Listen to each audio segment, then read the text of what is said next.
दिल हार गया एपिसोड 18।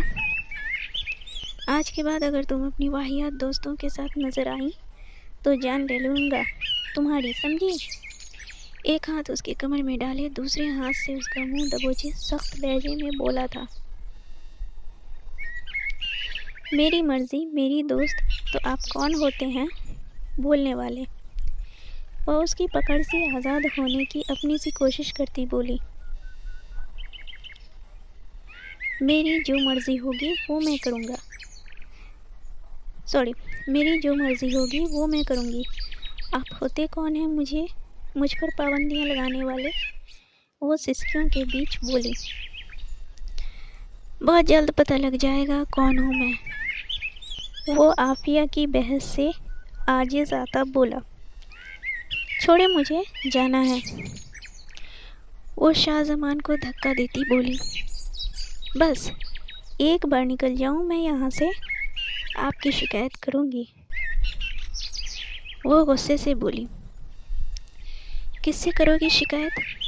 शाहजमान शिकायत को लंबा खींचता हुआ बोला, सर से करूँगी। आफिया बोली, क्या कहोगी। शाहजमान को भी मज़ा आने लगा था इस बहसबाजी में। सर आसिम को भेजें। वो बोली, क्यों, सर आसिम से कोई सनाशाई है क्या। वो इस अंदाज में बोला कि आफिया का एक हाथ एक बार फिर उठ गया था। वो इस अंदाज में बोला कि आफिया का हाथ एक बार फिर उस पर उठ गया। कहा था ना कि मुझ पर हाथ उठाने की कोशिश मत करना, वरना अंजाम बुरा होगा। बदले में कई थप्पड़ वह उसे रसीद कर चुका था। Get lost from here. वह उसे धक्का देती चीखा था। उसकी पकड़ से आज़ाद होते ही वो जाने लगी थी, बल्कि भागने लगी थी। सुनो मिस आफिया अहमद, इस कमरे की एक भी बात अगर बाहर गई तो अंजाम की जिम्मेदार तुम खुद होगी। वो इस अंदाज में बोला कि उसकी रीढ़ की हड्डी सनसना उठी थी। वो तो वक्त ही बताएगा, बोलती निकलती चली गई थी। उसके बोलने के अंदाज पर शाहजमान मुस्कुरा दिया था। जब शाहजमान बाहर आया तो आफिया उन्हीं लड़कियों के बीच नजर आई। शाहजमान का पारा 7वें आसमान पे जा चढ़ा था। गर्ल्स, यहाँ क्या हो रहा है। वो वहाँ तक आया था। कुछ नहीं सर, मौसम की रानाइयों से लुत्फ लिया जा रहा है। नायाब हाशमी उसी के अंदाज में बोली तो शाहजमान गुस्से को दबाने के लिए मुट्ठियाँ नीचे गया था। Shut up, just shut up. जाएं सब अपनी क्लास में। शाहजमान दबा दबा गुर्राया था। शाहजमान के तेवर देखकर सभी लड़कियां उठ खड़ी हुई थीं, बल्कि सर पर पैर रखकर भागी थीं। ये क्या बदतमीजी है। आफिया गुस्सा करती रुकी थी, लेकिन मुड़ी नहीं, क्योंकि उसका हाथ शाहजमान के हाथ में था। ये बदतमीजी नहीं है, बदतमीजी तो वो था जो तुम कुछ देर पहले कर रही थी, उसे बदतमीजी कहते हैं, समझी या समझाऊं। वो उसके हाथ पर दबाव बढ़ाता हुआ बोला, वो बदतमीजी नहीं, मेरी मर्जी थी। कोई देख लेगा, प्लीज़ मेरा हाथ छोड़ें और मुझे जाने दें। आफिया अपना हाथ छुड़ाने की अपनी से कोशिश करती बोली थी, पहले वादा करो कि तुम उन लड़कियों से फ्रेंडशिप नहीं करोगी। वो उसके हाथों पर अपना दबाव बढ़ाता बोला, मैं आपकी पाबंद नहीं हूँ कि वादे करने लगूँ। आफिया बदतमीज़ी से बोली, बोल ऐसे बोलो कि तुम्हें बाद में पछताना नहीं पड़े। शाहजमान भी गुस्से से बोला था। शाहजमान का दिल कर रहा था इस गुड़िया जैसी दिखने वाली लड़की के मुंह पर इतनी थप्पड़ मारे कि वह सूझ जाए, आगे से उसके साथ बहस करने लायक भी नहीं रहे। पता अभी मैं क्या सोच रहा हूँ। वो उसे एक झटके से अपनी तरफ खींचता बोल रहा था। आफिया उसकी इस हरकत से खौफज़दा हुई थी। पूछो कि क्या पूछ रहा हूँ, पूछो कि क्या सोच रहा हूँ। शाहजमान उसकी तरफ झुकता हुआ कान में बोला था। क्या एक लफ्ज़ बोलकर आफिया रोने वाली हो गई। ऐसे नहीं शाहज़मान, आप क्या सोच रहे थे? अभी ऐसे पूछो। शाहज़मान उसे और भी नज़दीक कर गया था।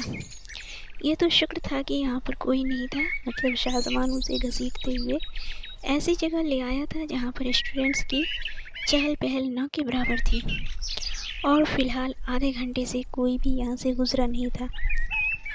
शाहज़मान, आप क्या सोच रहे थे? अभी आफिया लड़खड़ाते लफ्ज़ों में बोली थी। उसे दिल की धड़कनों का शोर अपने कानों में सुनाई दे रहा था। चलो छोड़ो, इतने लंबे जुमले मत बोलो, परेशान हो जाओगी। उससे लंबे जुमले अदा करवा कर अब याद आया था कि इस नाजुक जान से इतने लंबे जुमले बनवा कर परेशान नहीं करना है। आप परेशान कर चुके। हाय रे मासूमियत। हाँ हाँ, शाहज़मान इस लड़की की मासूमियत पर हंसता चला गया था। अब देर नहीं हो रहा। आफिया अपना दुपट्टा ठीक करती बोली थी, क्योंकि शाहज़मान उसे छोड़कर अपने घुटने पर हाथ रख के झुका हुआ हंस रहा था। वैसे बंदा है तो प्यारा, अगर खड़ूस न होता तो। हंसी भी प्यारी है, आफिया उसे हंसता देखकर सोच रही थी। मेरी मासूम सी शक्ल को नज़र लगाना है क्या, जो घूर रही हो? शाहज़मान अचानक से उसके सामने खड़ा होता बोला था। नहीं, वो शर्मिंदा हुई। चलो कोई नहीं, जाओ, और याद रखना कि दोबारा उन बदतहजीब लड़कियों के साथ न दिखो। शाहज़मान उसकी हालत पर रहम खाता उसे साथ चलने का इशारा कर चुका था। आफिया भी उसकी बात मानती आगे बढ़ चुकी थी।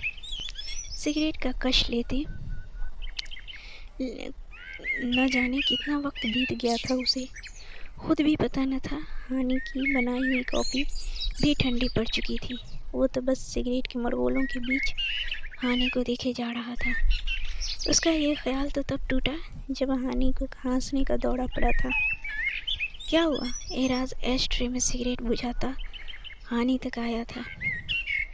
मेरी सांसें बंद हो रही हैं, वो उखड़ती सांसों और गिरते आंसुओं के बीच बोली। सॉरी, मुझे अंदाज़ा नहीं था।